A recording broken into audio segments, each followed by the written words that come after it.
Welcome to Hidden Habitat Land Management, the channel where we discuss habitat techniques and hunting tips for the small property owner. In this video, I just wanted to show how dead zones can sometimes be used in a habitat plan. So a lot of people want to, enhance or improve, every acre on their property, but it's not always beneficial. And so I just wanted to do a quick walkthrough of an instance on a plan where I actually recommended leaving an area unimproved to create a dead zone. And the main reason for that was, so that they could get in and out without alerting the deer to their presence.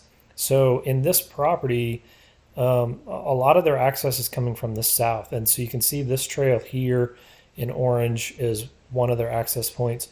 And then this one alongside this old hayfield is another access point. And so anytime they're coming in to hunt this area with a northerly wind, they're going to be accessing on these two trails.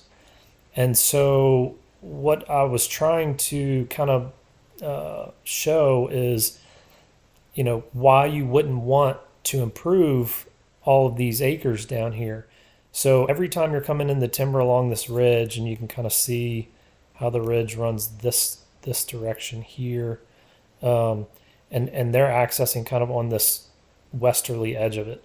But anything up here on this ridge, a lot of times people want to create bedding or food up on the ridge tops, and that's great in a lot of cases. But in this instance, if you put food in this area or a bedding pocket down here, you'd be walking past that every time you'd want to come hunt this setup. Unless you literally were just hunting the edge of the property line. And the same with this section over here to the east. If you wanted to come up here and hunt in this larger food plot area, you'd be walking along the edge of this field, because this just runs off right here to a little bit of a water hole, like a pond over here. And so, every time you come in to access this area, you'd be walking right past the deer. If you turn this into a food plot, or maybe like an old field regenerated area for bedding, you'd be literally walking right past the deer and spooking them every time.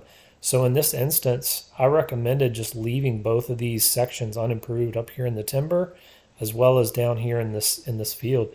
So he could literally just cut this field a couple times a year for hay, or however he wants to do it, but leave it as an unimproved zone. So there's no attraction for the deer to come down in this wide open field. There's no cover, there's no food. There really should be no reason for them to come here. But I did recommend going ahead and adding a screen just in case, just to give them a layer of protection to walk behind. And then up here in this section, like I mentioned, I left this ridge top kind of unimproved until we start getting closer to the actual hunting section. So these are FSI pockets, forest stand improvement areas, and then we added some bedding pockets.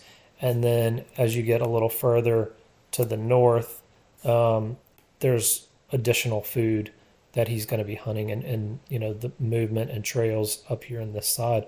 So every time he comes into access for these couple of stands, we don't want to be alerting the deer. So we left these areas as unimproved. Hopefully that helps. Thanks for watching, everybody. Don't forget to subscribe so you can get more content about how to improve the habitat on your property.